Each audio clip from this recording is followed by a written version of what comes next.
What's going on, everyone? I'll probably make a couple of podcasts about my day yesterday, but it was our quarterly meetup for our leadership. And there was there's a few I don't want to say teaching moments, but moments where I was kind of able to transfer some of my, more updated beliefs about how a company should run. That they were like, man, I wish we'd record this. Like, that would have been such a good podcast. And so I want to try and do my best and kind of cover some of those points with you here, so you can almost be like a fly on the wall in some of those meetings. And so the first one was about the role of HR. Now, before all of the entrepreneurs who are listening to this, have their eyes glaze over, this is probably the first podcast I've ever made about HR and human resources.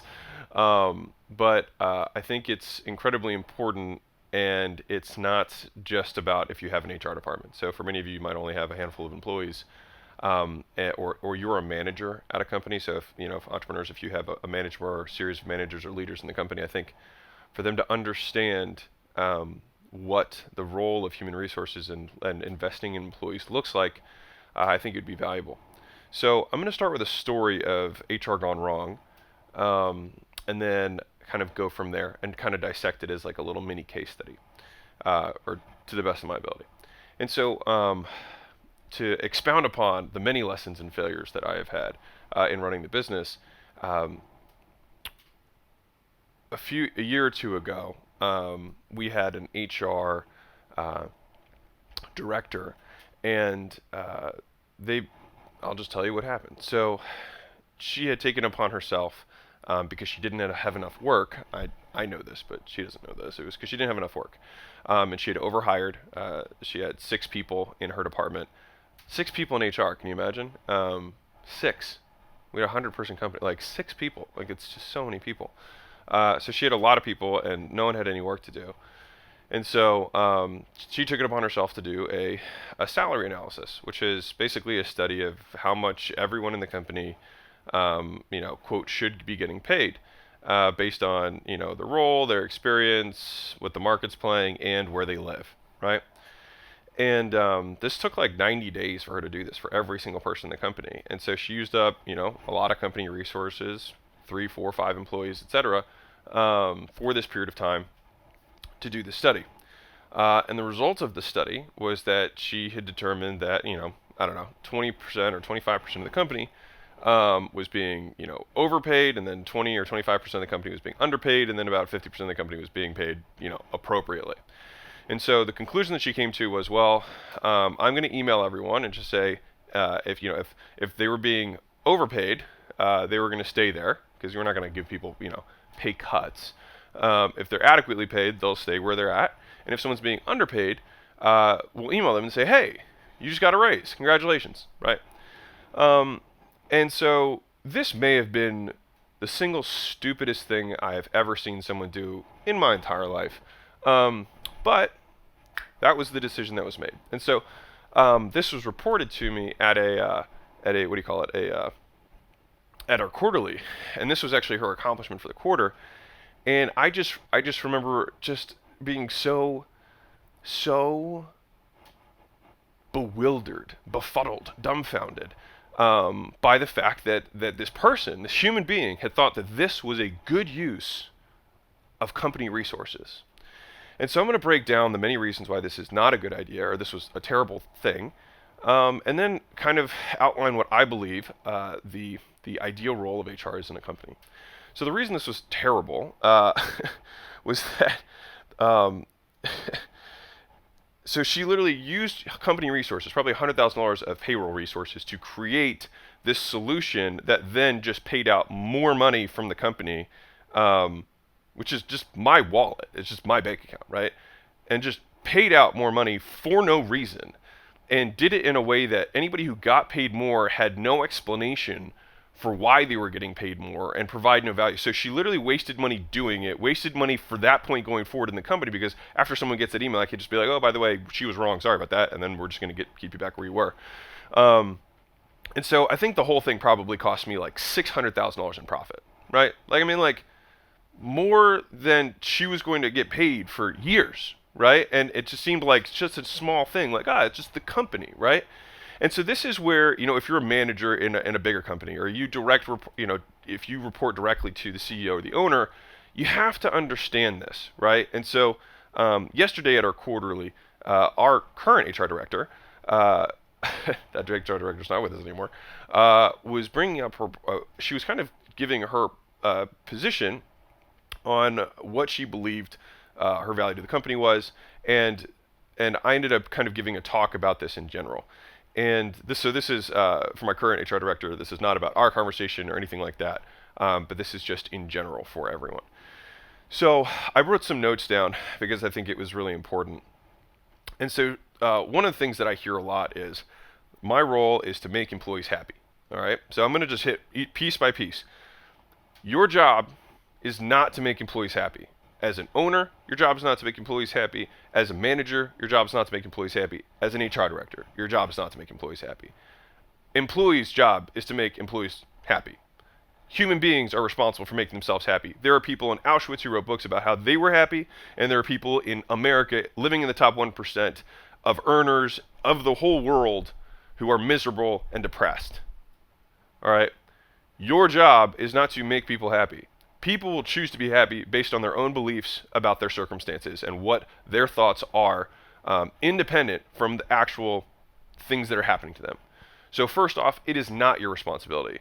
It is your responsibility to try and find people who are going to have a positive inclination, who are going to fit in with the culture, so that we can keep an atmosphere that does retain and attract talent, which is the next thing I'm going to get to. But your job is not to make people happy. All right? Number two, one of the things I heard is that employees are my customer, right? If you're a manager or you're an HR director, like, well, really, everyone who works here is my customer. Incorrect. That is not who your customer is. Your customer is the company, all right? And now I'm going to be clear about this. The company has three stakeholders. You've got shareholders, the people who own the company. You've got customers, the people who pay the company. And then you've got employees, the people who run the company. All three stakeholders have to be considered. Now, the reason this is an important delineation is that if you have an HR director who is like employees first, then you have the type of stupid decision that I just discussed in the very beginning, which is literally just paying out profit for no value. All right? And this is an important point that I need to cover, which kind of leads naturally to the next thing, is that in order for a company to grow, it has to have profit. In order for it to weather storms that it does not see that are going to come in the future, it needs to have profit to be able to reinvest in new product lines, in legal defense, in whatever could possibly happen. And when you just choose to buy things for no value, which is essentially what it is when you just overpay, then you put your company in a bad position. So let me explain. So an investor looks at any kind of asset, and a company, the assets of the company are the humans, right? It's human capital. It's the actual value that you get from people, especially if you're in a service business, right? And so you have the value is what you get, and price is what you pay, right? And the goal, I want to be very transparent about this, of the company is to pay as little as possible for the highest amount of value. And that may make people uncomfortable. But the point of all businesses is to get as much price. They want to have as big of a discrepancy as possible. So if I'm an investor and I'm buying stocks, I want to buy the most valuable company that I can for the least amount of money, right? It's a price to value discrepancy, right? And the bigger that discrepancy, the better it is. Now, if it's the reverse, you're paying more for less value, that is a bad deal. It doesn't matter what you're paying, it's a bad deal. All right.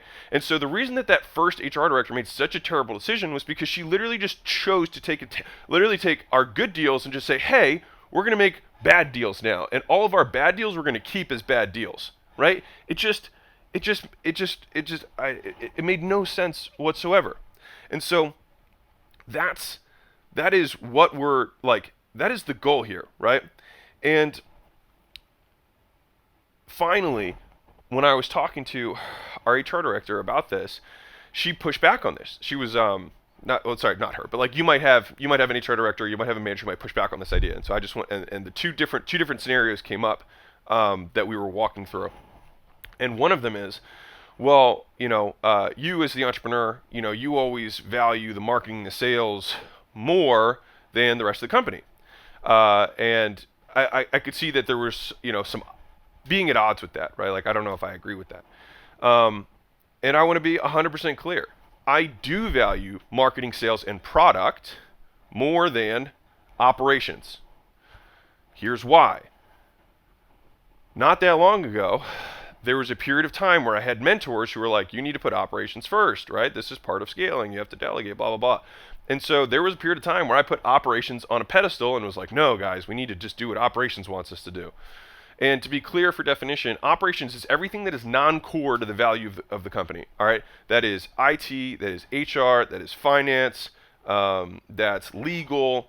All of those comprise operations. All right, and to be clear about what that means is it's everything that must happen to keep the company running, but is not a core value driver for top line revenue or for customers. All right, and so marketing brings revenue in, product delivers value that is being exchanged for money. That's fundamentally what a company does. It's got stuff and it sells it, right? And as long as you're delivering the stuff or you're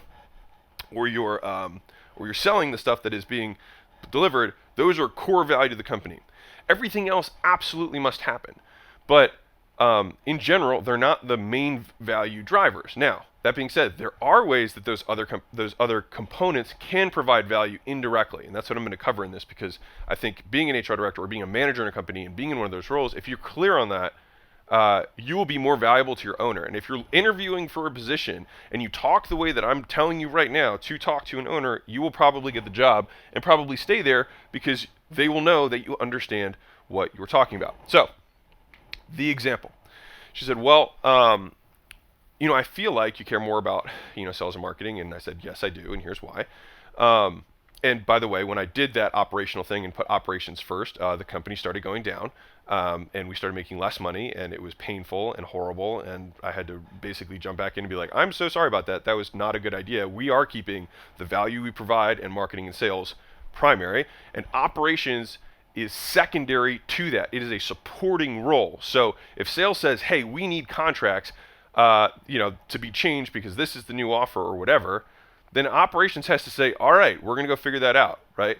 And that is the point. The point is that operations should support and always enable sales, marketing, and product, all right? So she said, well, I feel like, you value, like a star salesman more than you value like a frontline customer service person. And so she's like, there was a decision that, this has come up, a zillion times over the years. It's like, I think you value these positions more. And I always have to unequivocally say, I do. Yes, because people like, and I feel like this is, I don't want to say an employee thing, or it's just like, they feel like it's like a bad word for me to be like, no, I do care more about marketing, sales, and product. Period. Because they are the major drivers of value in the company. All right. And so, for example, if you Chet Holmes wrote about this in his book. If you have a superstar salesperson, this is what I was talking about to the whole company. I was like, if you have a superstar salesperson, and that person, is being paid, quote, above market, right, above market value, there's two ways of seeing market value. There's market value, which is like, what is the rest of the market paying for this, right? And then, what am I getting in return for this specific person? So for, like, if you have an all-star salesperson, like, you may have gone through 20 salespeople to find an all-star salesperson for your specific company and your specific product, right? Because there are some salespeople who excel in, let's say, B2C transactional sales, all right? And there's some who excel in, longer style B2B consultative sales. And there are some salespeople who excel in account management and kind of upselling and kind of like the farming and continuing to grow an account, right? Those are all sales. They're just different. And so I could find a salesperson, right? But that person might not perfectly fit my company, and I might not yield the same outcome. And so if I have, for example, somebody who's selling really well and sells sells more than 3 times, it would take me 2 or 3 normal, quote, normal salespeople to replace their production. And this is common in most companies. Most people have multiple salespeople. There's one person who, 1 or 2 people who always like lead the pack disproportionately, right? And that person, right? If in many conversations, this is one of them, is like, well, if that person came up to you, for example, and said, well, I want a 20% pay raise or a 10% pay raise, she was like, I disagree with that. And I was like, I think that's stupid that you disagree with that. I was like, make the economic argument. If we lose that person and then we lose half of our sales, how can you tell me that was not worth 10% more on their base salary? She's like, well, I hadn't thought about it like that. I was like, right, you need to think like an owner, right? You got to think like an owner. What am I losing here, right?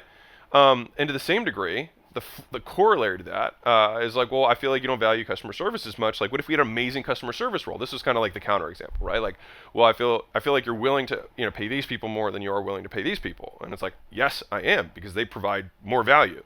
And I was like, okay, I hear where you're coming from. What if this person does an amazing job in customer service? And I was like, I get it. So let's say this person disappears tomorrow. How much less are we going to make? So probably not a lot. I was like, right. And so if you wanted to, come to me with a, customer service person and say, this person, saves X% of people per month, and that results in this much money, and the aggregate of adding $1 per hour, example, to this person's role still doesn't, compared to what everyone else on the team is saving, which would be like what I would consider market, right? Like if I just brought someone in who's average and this person's way above average, let's say this person saves, 25% of the whole team saves is from this one person, then I'd be like, okay, well, there's a number value to that, and we can incrementally add a certain amount that would mean it was worth keeping, right?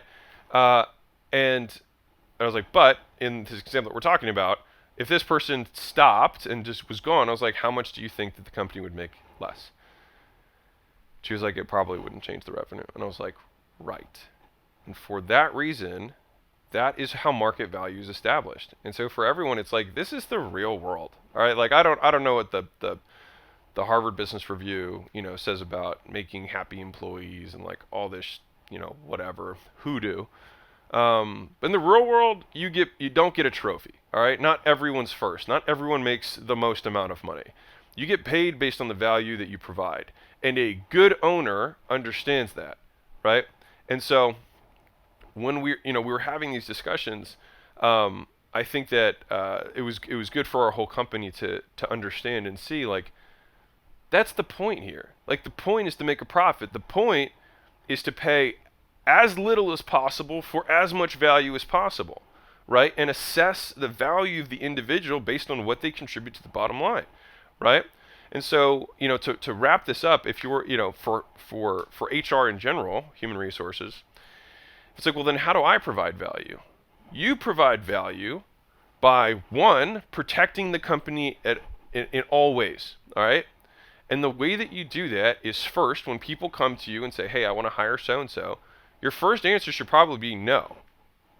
Give me a reason why your team is so overworked that they can't just work more, right? Show me your hour-to-hour utilization that you have. Like, and I'll tell you right now, and I've said it in the past, a lot of people don't work that hard, all right? And a lot of people will say that they are overworked because they literally do not understand what work is. All the time. I know this for a fact. There's some of you listening to this right now who spend your entire day not working, trying to work. You spend all day getting fuck all done because you're in your head and you literally have an inability to focus. That is not a company's fault. That is your lack of ability in being disciplined and learning the skills of learning how to work. Like, you have to you have to get things done, And so many people don't get much done in their whole day, and then say, hey, I need help, when it's really like they aren't actually overworked, they actually just don't know how to work, all right? And mind you, this is a lesson that I learned because I was younger once and I started working at a law firm as an intern, and I remember a senior partner jokingly said to me, she was like, you don't even know what work is yet. She's like, you haven't even learned how to work.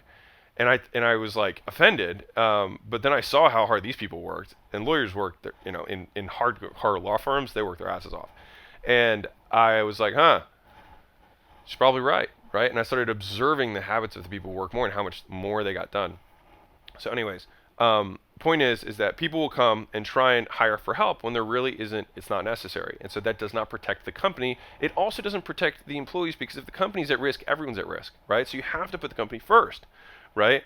And so that's thinking like an owner. So that's Number one. Number two is that you are active in recruiting the best talent. All right? Because everyone knows that the value of the company is going to be based on the value of the people. The who, not the what, right? A good who will figure out the what. And so really good HR is really good recruitment. It's talent, right? It's finding the talent, developing the talent, retaining the talent. Now, obviously not all of that's going to fall under HR, right? Recruiting, absolutely, right? Developing is going to be more underneath the departments, and retaining is going to be a function of really the department heads and then the compensation packages, right? But the thing is that I want to be clear here. If you, and this is, I'm going to wrap this back in the original story. When, the HR director, the former HR director, did this big salary analysis, and she said, hey, this is our big success. We're just paying people more, and we got nothing back in value as a company, right? I was like, why did we do this? And that's the hard question that, obviously she wasn't able to answer. I was like, why did she did it because she had nothing to do, right? But that's actually why she did it. But I was like, what problem are we solving here? What was the objective of this? And the answer, there was none, right? Because the only reason that you would want to move compensation is for one of two things. Either you cannot attract talent, or you cannot retain talent. So what I mean by that is like, the only reason to really increase someone's pay if they are already working for you is because you value them enough that replacing them with someone else who has a comparable skill set would not, the marginal difference would not be like if the margin difference is huge, right? Then you'd be incentivized to retain them, right? And you as a company, in this hypothetical example, have a problem retaining employees. We at Gym Launch do not have that problem. We have incredibly low attrition. We fire people like crazy, but people don't quit. And that's because we have a really high performance culture. Like, people don't last. You know what I mean? Like, it's low performers don't last. I heard this from Grant Cardone, but I really liked it. It's like, Gym Launch is a dangerous place to work. Like, if you come in and you get on the train, like, you will learn more from me and us and running a company and learning how to grow things than ever before. But you got to perform. Like, this is a winner's environment. And if you are a winner, you will love it here. And if you are not a winner, you will not. I mean, you won't be here very long, right? Because the thing is when you come, if you've ever played on a high performance sports team in your whole life, at some point, or any kind of team that was high performing, that was a winning team, usually there's a culture that if someone is new and comes in, they either assimilate or are rejected. And the stronger that core team is like, this is how we do it, right? We wake up at 5. We go over our scripts. We role play. We do game day review from the day before on sales calls, blah, blah, blah, blah. We, etc.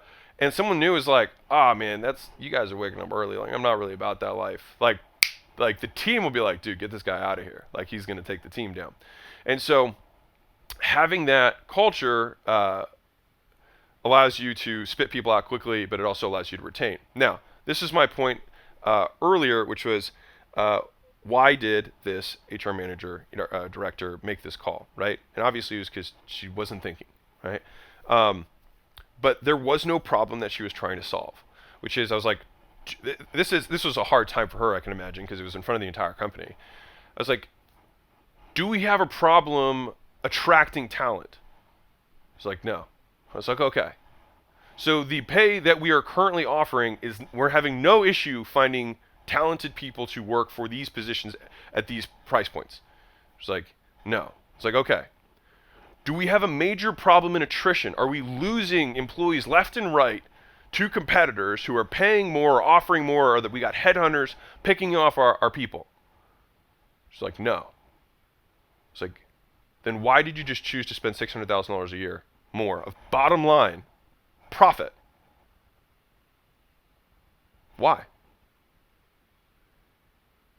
And the answer, she had none, right? And so it's making sure that we understand why we're doing things, right? The point of the company is to buy value at the lowest possible price. That is the point. I don't care what anyone else says. That is the point, all right? You're going to try and pay for the value as little as you can, because that discrepancy is where the profit is, right? Just being real, that's where the profit is. You need to have a discrepancy in order to have a profit so that the company can continue to run, right? That's what it is. And so Anywho, I share the story at the beginning because that is, one of a zillion failures, and lessons that I've learned along the way in this game.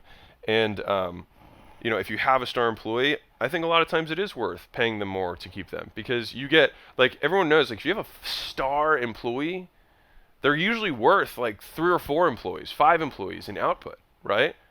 I'm probably worth a lot of employees in output in terms of top line revenue of this business. So I get disproportionately paid.